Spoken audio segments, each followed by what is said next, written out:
Welcome to Radio of Horror here at WCUW 91.3. And tonight on the show with us, we have the folks behind the Evil Dead musical, which is happening in Boston late this month into February.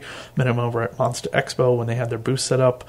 We've had Evil Dead musical people from Vegas on the show with us many years ago that were behind the soundtrack. That unfortunately interview was lost to time and space.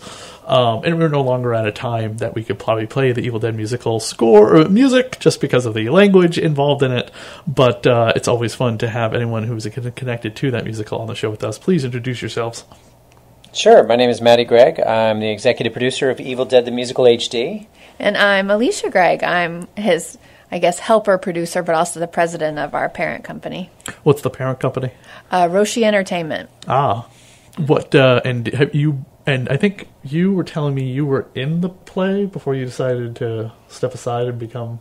In our first production of it, and actually our second and third, I played Ash Williams for a little bit. Okay. Because I was such a fan, I needed to get the actual show going in the right direction. All right. Yeah. So Can you start singing for us? Yeah. Okay, go for it. Cabin in the woods, ooh, cabin in the woods, yeah. We're 5 college students on our way to an old abandoned cabin in the woods. Oh, yeah. That is incredible that you can remember it. But if you do the same song over and over, it's like, the Pledge of Allegiance, the Star Spangled Banner, or any Christmas song you can think of that you heard 1,000 times as a children. It's in your friggin' head. I can quote... Is there one movie or production in particular outside of Evil Dead that you know line by line by line that you weren't involved with? Labyrinth. You know the entire film, The Labyrinth? I know the entire film. Not just the music? Oh, yeah. Oh, my God. What about you? For me, it's probably Monty Python's Holy Grail. Yeah. It's for me, I think it's Transformers the movie. I think I watched, really? Yeah, the cartoon. The cartoon. Yes, 1986. 1986 or whatever. Marvins, look, it's Unicron. Eats the planet. 'Tis the year 2005. The Valiant Autobots have defeated... the Decepticons have defeated the Valiant Autobots or whatever, and then just line by line through the rest of the movie. Yeah. Nice. So, I think I know most of the lyrics of the songs, too. Okay. Yeah. I'm shocked there was not a Transformer musical yet. Like, hasn't pulled that trigger. I don't know if the costumes would be a little garish. I mean, I don't know how they'd have to figure that out. That's true. That'd be a tough It'd be one. noisy. I think G.I. Joe would probably be more easier to do. Yeah, exactly. Or how about this? I'm surprised there's not a My Little Pony musical yet. Because, kidding me? The brony pony furry culture of whatever that is would make them so much money. And Hasbro wouldn't be in nearly as much financial trouble as they're in right now. Yeah. I wouldn't doubt if we see a Barbie the musical in the next 5 years. Wasn't there Barbie the musical in theaters? Tons of God, what's it getting nominated for an Academy Award for Best Song possibly? They're going to bring it to the stage. You think so? Yeah, they have to. I mean, at this point, there's so much clamor for Barbie right now. I can't see it not. Yeah. So, true. How did you guys get the Evil Dead musical? Because it's like a copywritten play that you borrow. How does that work? Actually, a lot of this had been figured out about 20 years ago. So Evil Dead the musical was first shown in Toronto. Actually, they were supposed to show it in a small bar, but the lights had gone out. The power had gone out in the bar. And so the writer of it, George Reinblatt, with a bunch of his friends, Christopher Bond, a couple of other folks, they had to take the show outside of the bar and show it outside. So the first showing of Evil Dead 1 and 2, which was what it was called back then, it wasn't called Evil Dead the Musical. Evil Dead 1 and 2, the musical, happened outside in the parking lot. They had to turn on a bunch of lights outside, and then they just started showing it, and it was a huge hit in Toronto. So that was 20 years ago. Fast forward to now. We've been doing this musical, this particular production of it, for 6 years. Mm-hmm. And it started with me having a conversation with George Reinblatt over... He's the writer. Yeah, George Reinblatt's the writer and the creator with those folks. I think Melissa Morgan is her name that did some of the music. But yeah, Melissa Morgan, Christopher Bond. They all... I had a conversation with George a while back about this idea where I wanted to take it virtual. So I rendered a 3D model of the Evil Dead cabin. And I took the Evil Dead 2 cabin with all of its, the bathroom, the bedroom, a bunch of different stuff inside of the Evil Dead cabin. And I said, okay, we're going to make a model of it. And then I created a 2-camera shoot in which there was a floor and a wall, right? So I shot the wall and I shot the floor simultaneously. And what it did is when I rotated around the cabin in the 3D space, we have a video floor on stage, and we have a video wall on stage. And it looks like you're in this 3D space. So when the actors are sitting on, they're actually on the floor, and they need to rotate 90 degrees because there's some action going on their left-hand side, they'll rotate, and people will be able to see it on the back wall. Yeah. So it's actually kind of this cool little 3D feeling of like being inside of the space. And we don't have a lot of set props because we don't need them, right? Like they travel through the cabin. They don't have to leave the stage because the cabin will actually move with them. Mm-hmm. So it's like we're basically, you know, a good example of this is Evil Dead 2.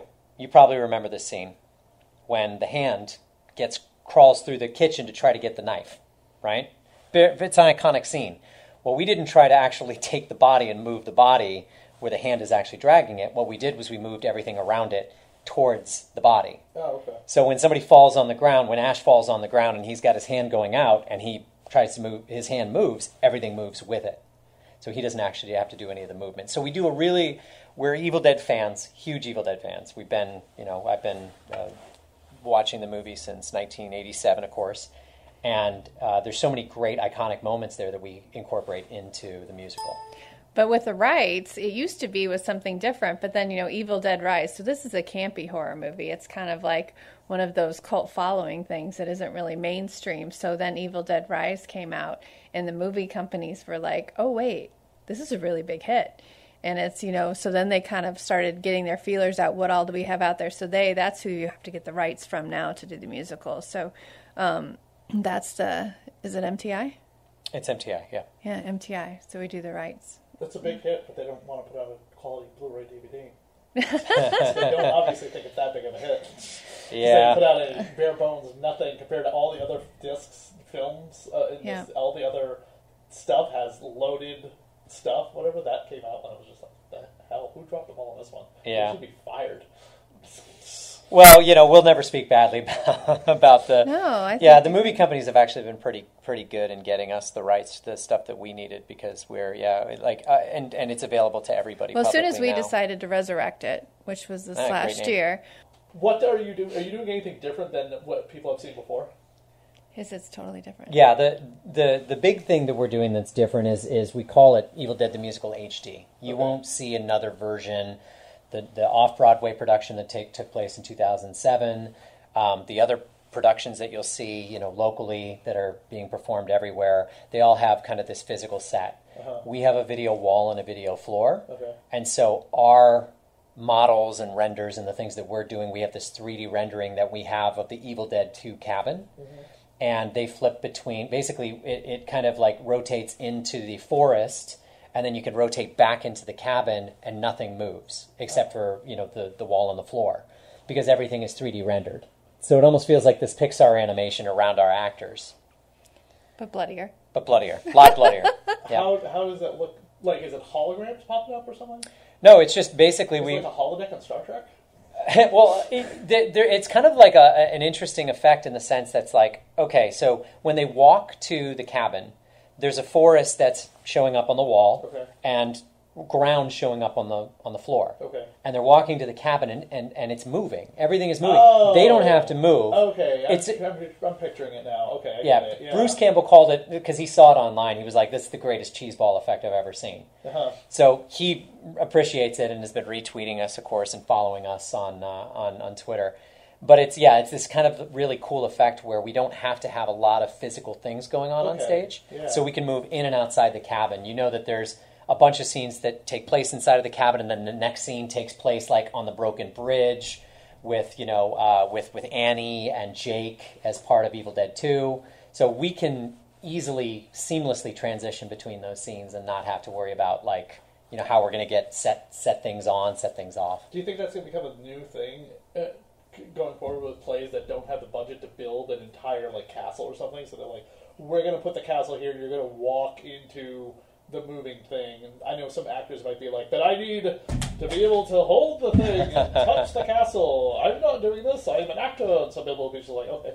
Well, the castle might have been a lot cheaper than all of this because you have to have, so the rendering takes a long time. Right. But Matt was able to do it himself with his background. He was able to render that. But also you have these LED panels and stuff, which are, not cheap and stuff. So I think that a regular set would probably be cheaper. Now, what's okay. why you might see this in the future is, especially when you have a musical like this that's based off of movies. This you feel like you're more in the movie because it has the 2 screens and stuff, so you get to add a lot more elements that you would normally be missing on a stage production, a regular stage production with regular sets versus this movie musical, which is what Roshi is kind of their signature thing, is the movie musical. Because I only think it's a matter of time before like Disney does Star Wars on a play or a musical. Oh sure. I mean, it is just a matter of time. I mean, I think they need their brand to be pick back up the heights of love and endorsement again for that to happen. But who knows? I mean, this could be the thing that gets people to be like, "Oh my god, I thought this was dumb."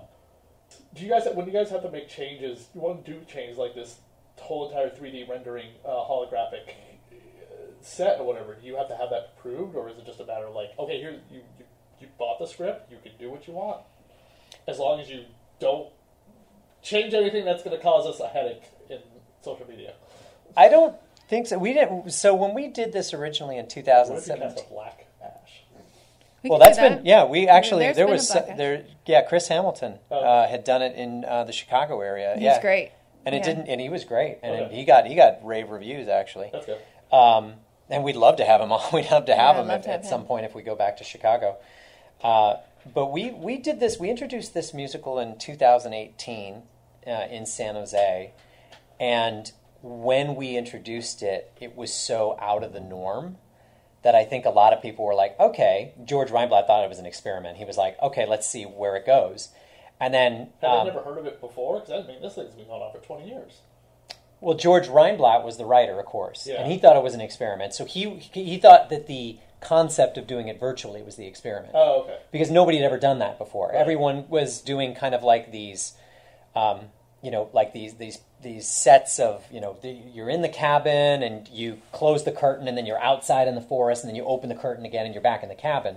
Right, that's just flipping around, built on 3 different... And sometimes it's not. It's just like a in curtain Hanover, closing and you opening. See, they, with ghosts, Christmas Carol. Christmas Carol. Yeah, they have 3 sets. They explained it to me when one of them came on last year. They have Scrooge's whatever, they have Bob Cratchit's, and they have the street, which the street basically is just they throw everything into the street because they only need the 2 others. Well, they need Bob's house also is the accounting agency, Mr. Jones as well, or whatever, just decorated differently, just Right. because how worn down and old it looks.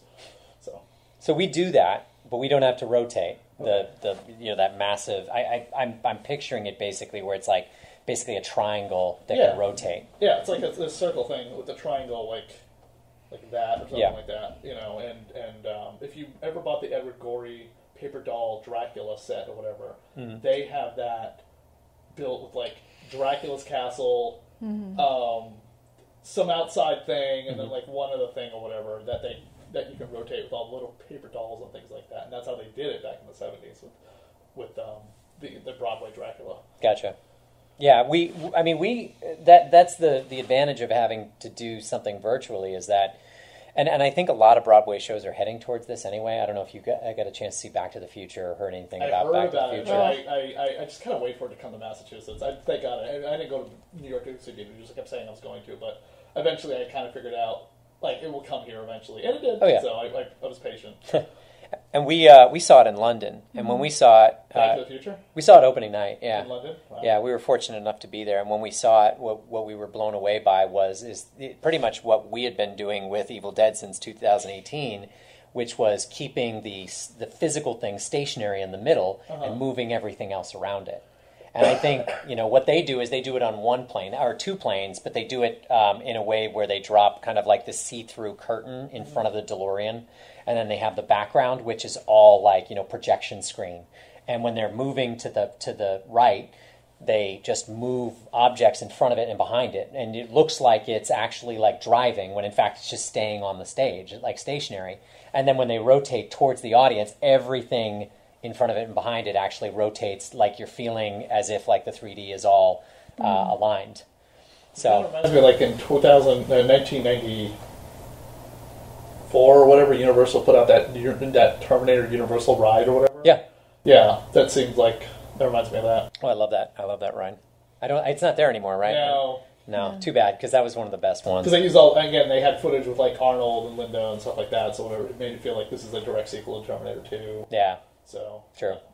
Yeah, but ours, Matt's production of this is very, very different because, I think a lot of people, we run into a lot, Evil Dead universe is big, all the big Evil Dead fans and stuff, and so some of them see the musical, and then they come see ours, or Matt's, and it's a whole new experience. Not even down to our blood delivery system. Like, it's just everything is specially designed for this show. Mm-hmm. So it becomes a show that we have people flying in from the UK or 20 different countries or states or whatever just to come see this particular version of the show, because it is the only one like it within the Evil Dead franchise. One thing we didn't talk about was the high-tech blood splatter system that we have. Yeah. Is that like Gallagher, like right in the front row? Oh, it's like Gallagher, except Gallagher, when you get splattered by Gallagher, it's all located in that one thing that he splatters, right? He takes his hammer and he takes a watermelon and he splatters and it just like kills everybody. Versus our system, which is when somebody gets shot with a shotgun, we clearly can't shoot somebody and have them explode all over the place, although we do have a blood rig for that. But we have this well-positioned splatter zone set of spigots.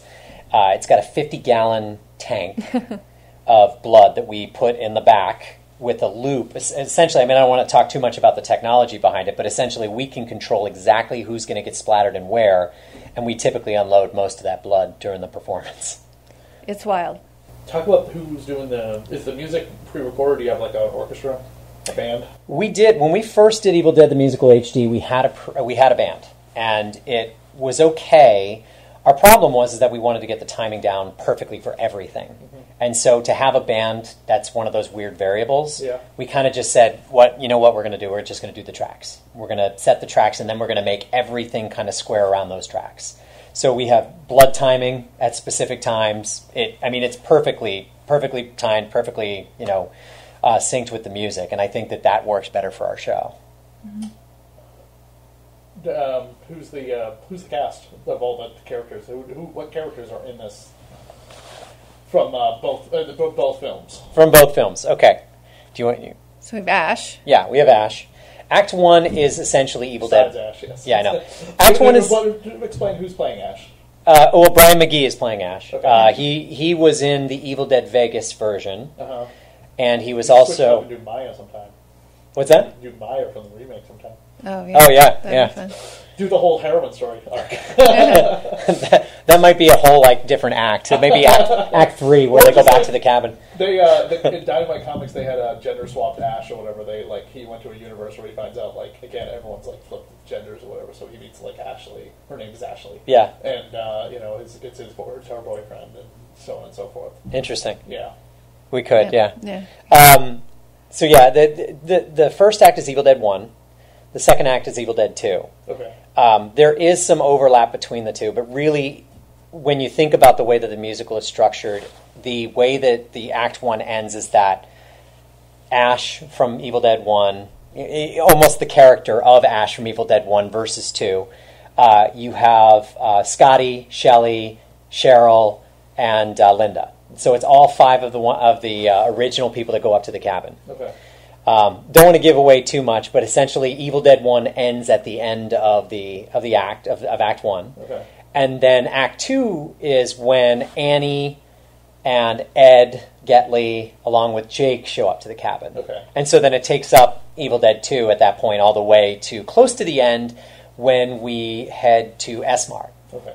So S-Mart's at the end of it, which brings in a little touch of Army of Darkness. Right, without Arthur and without, yeah, all those guys. But there is a nod to all that stuff. I mean, you did the Wise Man and all that stuff. Not the Wise Man in particular, but we do call out in the show specific things that might have happened that during. Always feels like that's the film that's over there. Even with the TV show, they could not. Yeah. But I remember Campbell before the show got canceled, unfortunately, announced that they had just got the rights to Army of Darkness, so they were planning on finally bringing in Arthur and maybe some of those actors back that were still alive, whatever. Mm-hmm. And then the show got canceled, and it was just it looked like nice things that would have been great finally because of the fact that the TV show did both films. Mm-hmm. They happened. They never explain though. Like, okay, did you make 2 trips up there? Now there was a comic book written by Mark Verhoeven. Mark Verhoeven, Yeah. who was the director of the My Name Is Bruce movie and producer of the Battlestar Galactica reboot, and he wrote a 4-issue series for Dark Horse, and the 4th issue ends with Ash waking up or whatever. The events from the first film was all a dream, and then him and Linda are on the way to the cabin. And, like they arrive at the cabin, like he's like, oh, because at the beginning of Evil Dead 2, he's asleep. So. Well, the way that Bruce Campbell has described it was that Evil Dead 2 is a requel.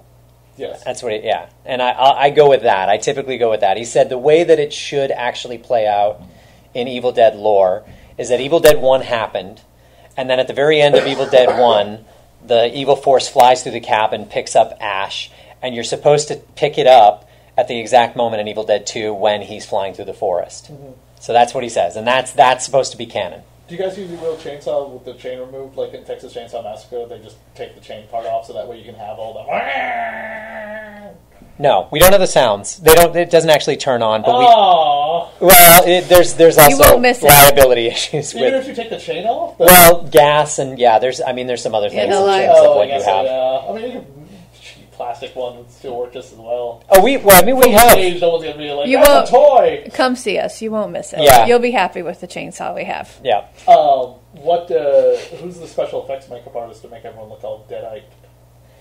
Well, we had a mask specialist in our first production, Antonio Echeverria, make all of our masks based upon the Evil Dead So they're characters. masks, not makeup. There's a little bit of makeup, yeah, Okay. in terms of the Deadites and like. But I guess the makeup on those lights, all rotted, would be a real pain in the butt. Yeah, and it wouldn't necessarily Wouldn't translate that well. translate, Yeah, so we have masks. How big is the place? Where is it happening? Sorry. The Boston Center for the Arts, Okay, and so how big is that? Like, 140 seats. It's Yeah. it's pretty intimate. Okay. So It's an intimate theater. We have 24 shows though, so that's how we're trying to fit everybody in because we're selling pretty well. But what night does it start? January 25th. Okay, Yeah, and it Thursday. goes till February. 25th. Well, okay, so 1 full month. Yeah. Yeah, and Yeah. then where do you move on from there? That's it for now. We're always looking for other cities. I always say he's open to persuasion. Yeah, Hanover Theater, Worcester. yeah. We could move it to I Worcester. tell you, Massachusetts is coming in strong. We have a lot of Evil Dead fans coming from Massachusetts. I mean, some from other places too, even as far as Alaska. But Massachusetts is coming in strong. Typically, you need a really good play in order to make a musical. Anyway, before you do a musical, you never want to come out of the gate, especially with something horror based. I don't think there's a lot of horror based musicals immediately like their own property. You, Frankenstein, and Beetlejuice are the only things I can think of. Yeah, and Frankenstein's been around for Young obviously. Frankenstein, sorry. Well, Young Frankenstein. That's what I meant, yeah. I don't even know. I'd consider that. I know it's a musical, but it was the movie that made was it the popular. Yeah. And then. But it helped that Mel Brooks knew what. When how much swearing is in the play? Oh, Yeah. I mean, one whole song. It's like all it is. That's right. Yeah, I was going to say, if you listen to the soundtrack, because that's all you need to hear. I have it in a while. I do have it on CD. We used to play it, but I haven't played it in a while. Yeah. So Yeah. I think somebody got me a censored version. Found a censored version on YouTube. I don't know if it still exists out there. I don't know. I mean, if There's you stuff on censored YouTube that, I'm there'd be shocked. like no words left. Yeah. In a couple of those songs, there'd be Well, they no do have words an left. Evil Dead the musical teen version. Oh, they do. They do, They yeah. do. That's Yeah. right. So they do have something that they've softened. Ours is full tilt. It is full tilt. Like you know, but people laugh. Is the tree scene in the play? The musical? So not Yes. the tree scene like Yes. you're thinking about from the Yes. movies. Yeah, But we do have trees. We do an homage to it, but clearly it was one of the most controversial scenes of 1981. Yes. And that's actually somewhat, interestingly enough, back then what made it popular, the movie. But we don't take the same tone with it. We do a little bit of making fun of it. Okay. So if we don't want to give too much away because Yeah, it's we're not pretty- going to give it away, but our trees are memorable. I Yeah. will say that, and you have to see it. Actually, the trees steal the scene in the show. Yeah. Like if you go to the show, you'll remember Ash, right? You remember the other characters because they do a great job. But the tree, you'll be like, okay, that's Hands amazing. down, when people say, like, even when we're touring and we're going, to a new city or whatever, they'll usually ask, is it going to be the tree? Is your Yeah. tree going to be there? Is it the same tree? The tree is Which is what separates us from other Yeah. Evil Dead the musicals as well, because we highlight the trees. They're hysterical in ours. And you've got to just come see it to be like, oh my gosh. Yeah. Are the trees played by people? Or they, Yeah. Okay. Yep. Yeah. I figured. They're played by people. They Or always, chimps. on the boughs, they can have a tendency to sometimes bring the house down. Yep. Yep. So. They do. But yeah, it's fun. It's campy. It's more Evil Dead 2 and Army of Darkness feel. It's less about the, you know, the Cheryl in the woods with the trees and the, you know. It's and funny. I mean, it's funny. It's just like an hour and a half, really, I guess like an hour and 45 minutes or whatever of just hilarity, honestly. Like, most people are just dying laughing when they walk out of there. Has So- Sam Raimi seen it? Your version? Our version, no. No, he hasn't seen Or ours. Rob, Paper, or any of those people? They haven't. Well, we haven't I really heard you been said close Bruce to did, them. yeah. Yeah, we haven't. Well, Bruce has seen the clips, Okay. and I think he probably showed Sam at one point. You know, who has seen it though is Dana DeLorenzo. So she And Lindsay yeah. Ferris. from Ash, yeah, and Lindsay Ferris from Ash vs. Evil Dead. So both of them have seen it. They've actually come and endorsed our show and been part of it. And yeah, they were. And a George riot. Reinblatt, the Yeah, writer. George Reinblatt's seen her. Yeah, he's been to our show a bunch of times too. So Did you ever see that in London? There was a bus troupe did Alien. The play. No. Yeah, there's a whole documentary about it. I don't know if you can find the play online. Like, I don't know if anyone recorded it or not. But there's a bus troupe of bus drivers in London who part of a theater group, and they did Alien. And it's about behind the scenes of them doing it. I saw the documentary at the Boston Sci-Fi Film Fest a couple years ago. Oh, yeah? And I was like 100% surprised by like how incredible it looked or whatever. Like when they had like what's his name, Dallas, Yeah. right? He's crawling through the air duct or whatever. They had the spotlight on the stage, so it looked like he's crawling through an air duct, and then the alien's walking down the aisle or whatever. And everyone's like, "Oh, there's an alien!" Or whatever. He crawls up on stage or whatever, and then just grabs him while he's in the air duct or whatever with the spotlight, and then the whole theater goes black. So, but it was the campy, alien. or was it? No, they took Oh. it very seriously. Obviously, there's some laughs to be had Yeah. because of It's an just alien how walking it through looks. the. Yeah. But then there was a high school that did Aliens as a play, and Sigourney Weaver, Sigourney Weaver saw it, and she called James Cameron or Ridley Scott or something like that. They did Alien or Aliens. I think they did Aliens just because Aliens lends itself to a bigger cast for kids to be involved with. And they only did like 2 productions, like 2 weeks apart from each other, and they could only do the one night or whatever, just because of like the expense of it all. And I swear to God, I think Sigourney Weaver heard about one from Ridley Scott or James Cameron, and went to the second one or whatever was behind the stage scene, because she's photographed with the kids or whatever. Oh, that's fun. Because he heard about it and was just like, wow! And called Ridley and said, Sigourney and said, go watch this. You're in the States, so. Did anything come out of it? Did they? I never did any follow up on the story. I just read it the one time a couple years ago. This was definitely before COVID, and just to be like, that is incredible. And every time my drama teacher from my kids' high school was just like, we're gonna do Mamma Mia, we're gonna do Les Miserables or whatever. I'm just like, do Aliens. This high school did Aliens. How many people were in the production? 8. 9 actually. Cast? It's small. Yeah, it's small. We don't really need a whole lot. Again, because we don't have a lot of it. We have a couple of props, Yeah. which are they do stuff. All of the props do very specific things. But we don't, we just need 9 cast members. Technically, we could do it with probably 7 or 8, but we have 9. And it's once a week, and is it like every weekend until February 25th? Oh, we are 5 days a week. 5 my days a week. God. Yeah. It's going to be This is- 24 productions of it from January 25th to February 25th. Those guys are going to be exhausted, or do they have like different people? No, they'll just be, We've been encouraging them to do cardio yep. on their time off. We're in Nashua late August, early September, and so we've been encouraging Yeah, they've already them. done a run of it. They Oh, did a okay. run in Nashua. When did it start? Its rehearsals and all that stuff. Back when I met you.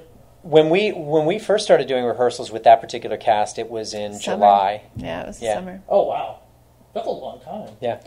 Well, no, we don't do it anymore. So what we did was we had a production of it in August, September in Okay. Nashua. Okay. So we did rehearsal for that. We did it in August, September, Uh-huh. and we haven't picked up our rehearsal schedule, and we're only going to pick it up this weekend on Wednesday, Is the it the 18th. same cast or different casts based on that? Pieces of different casts that we've had. Yeah. Okay. Yeah. So like Ash, our Brian, he was our Ash on the tour. Okay. It was either Maddie or him. So, yeah, so he's coming I'm the back into understudy. it. Yeah, he's the understudy now. And you having done Ash, is it incredibly physically exhausting? Are you just Yes. worn out?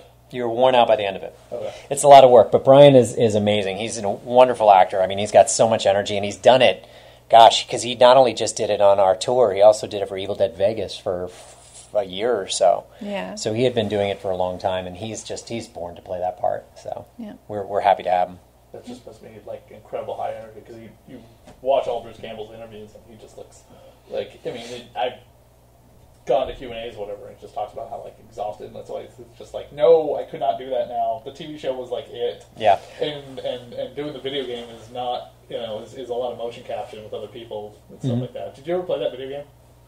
Evil Dead the game, the new one? Yeah. The one, I guess it's not new anymore. It's gone. No, it's gone. It got shut down after a year. It got shut down like a year after it came out when the Texas Chainsaw game came out. Yeah, and yeah. I played Texas Chainsaw for like 2 months straight, and then afterwards I was like, this does not have the Friday the 13th like draw into me. It did. Neither did Evil Dead, unfortunately.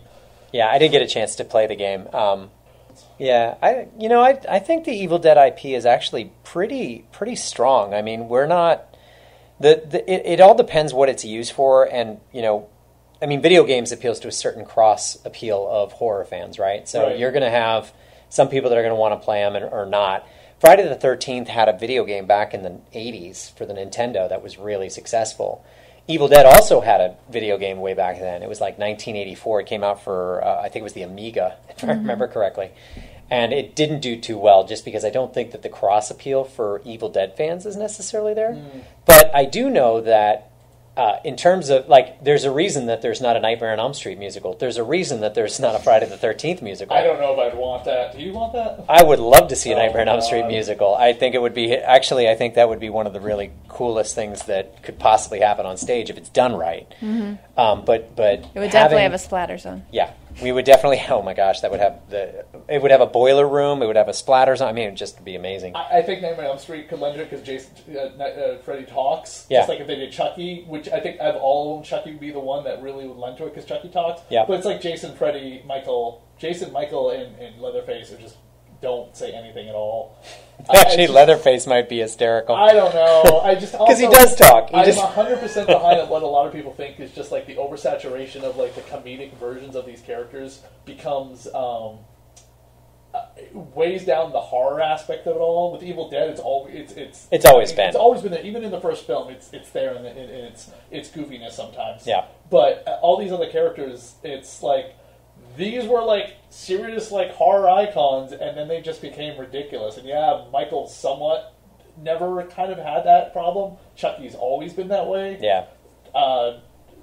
Friday the 13th has in and out, like it's kind of gone in waves. It's tough Like to the say. remake movie, as much as people want to crap on it, I always thought it was darker than any of the other. Definitely darker than Jason versus Freddy. That was a joke. Oh, you're talking about the Friday the 13th remake. The remake. Okay, It's darker yeah. than Jason versus Freddy. Darker than Jason Goes to Space. Seriously? I mean, that was a complete That's the challenge is that we say, comedically, these characters, we want to keep them in one particular area, but like Jason X exists, and Jason Takes Manhattan exists. That's the problem, though. It doesn't make it like a horror anymore. It's slapsticky. It's funny now. There's nothing to be scared of anymore. I mean, has Scream... They take the mask off, yes, they become like, oh, this is the reason why I'm going to kill you, because I want to be famous, and whatever their stupid, reasons are. But when he's Ghostface, it's serious and it's dark, you know what I mean? Why are people afraid of that costume? Maybe because he overpowers you. I don't know what it is. I've never understood that about how that costume scares me. Well, I think that's what Scary Movie is about. Like, isn't that what Scary Movie is all about? Like, isn't that why that movie exists, Scary Movie? Like, the comedy version. The comedy version of Scream, because they didn't change Ghostface at all. No, they made the face more stupid looking, especially. Looks kind of stupid no matter what. I mean, when you kind of, I don't know. I never felt like Wes Craven really his soul, his heart and soul was into doing like a scary villain like Freddy Krueger. I wonder if Wes Craven was ever surprised about like how successful that Scream has become, because our daughter loves Scream. She does. And he was involved into it up to the fourth one, and then he was on. We're really a lot of the 3D stuff that we're talking about now that we're doing with Evil Dead the musical. And back to the rights thing, that is a complicated rights That's thing. right. That is Well, I mean, that's the thing, is that you create something, right? You go through, like you did with your play. You got to create something, you got to make it viable, and then you take it to people to basically be like, this is the plan. And you can show them, right? Like, we have the capability to basically kind of show them what it would be, how the audience would receive it, and, you know, what the whole plot would be. I mean, there's so many ways that you would do it, and I think that the future can lend itself to another, you know, I hate to say it, I see that there's kind of this weird part of musicals that hasn't been touched. I think people require a little bit of campiness when it comes to making something a musical, but I don't think we need to be that campy when it comes to Nightmare on Elm Street. I think we can play it a little bit straight and play it serious and make it something that can be timeless. Mm-hmm. There was Carrie the musical. Did you ever see that? Mm-hmm. Yeah. I did not see it, no. Oh, okay. There's an episode of, I think it's in the 3rd season of Batman Beyond. Do you remember that cartoon? Mm-hmm. Where Bruce and Terry, the current Batman, go to the Batman musical, and Kevin Conroy does the voice of Batman on stage, of the actor playing "Oh, superstitious, cowardly lot," and he's like got he's just dancing all over stage, and Bruce is just like, "I want to kill myself. I cannot believe this is what I have become." And Terry's just like, "Woo." You know, musicals are tough, and I think that's one of the hardest things, is that musicals or plays, you usually have one type of people that like to go see that kind of stuff, and it can be really tough. Now, what's interesting about Evil Dead is we have a crossover, you know, where people have never seen a musical before, so they'll come see this. And it's wild. They still enjoy it. Yeah. Maybe they've seen musicals but haven't seen Evil Dead, and so it's kind of a fun. I think if anyone can do the Rogers musical, just do what you did in the Hawkeye thing, and repeat it, and then add a couple more songs if you want to make a full thing. Yeah. Or just do that one thing or whatever at the parks. But I would love to see that, like, as an actual... It'd be fun. Touring thing. It would be incredible. It just, of course, Disney owns it, so it's a pipe dream for anybody but Disney. Yeah, exactly. Is that hard to get stuff from them? Have you guys Impossible. tried? Well, I just from hearing. I mean, I really don't know, but I've heard it's been difficult. Like if getting movies is difficult for sure. Than musical rights is difficult too. I mean, you have to basically go to them with a lot of money and a lot of it takes a lot of resources to get in front of Disney. You know, it'd be like beneficial for their entire public relations nightmare that was 2023. They just stop that and just like open it up a little bit more to people to be like, hey, we're going to allow the play rights to The Lion King to go out, or Mickey Mouse Aladdin, musical, maybe? Well, something. Hey, we're going to do Steamboat Willie, even though we don't have the rights to it anymore. And yeah, well, the question, you know, that Steamboat Willie horror movie's coming. Oh, there's more than one. Right. But you know who's doing that? It's the Terrifier crew. Oh, is it? Oh, wow. Yeah. Oh, wow, the Terrifier crew. Yeah. There you go. Because I'm friends with Michael on Facebook, and he announced that he goes, yes, the hat's out of the bag. The Terrifier production people, me and Steve Barton and everyone else, we are behind Steamboat Willie, the horror movie. And I'm just like, why, dude?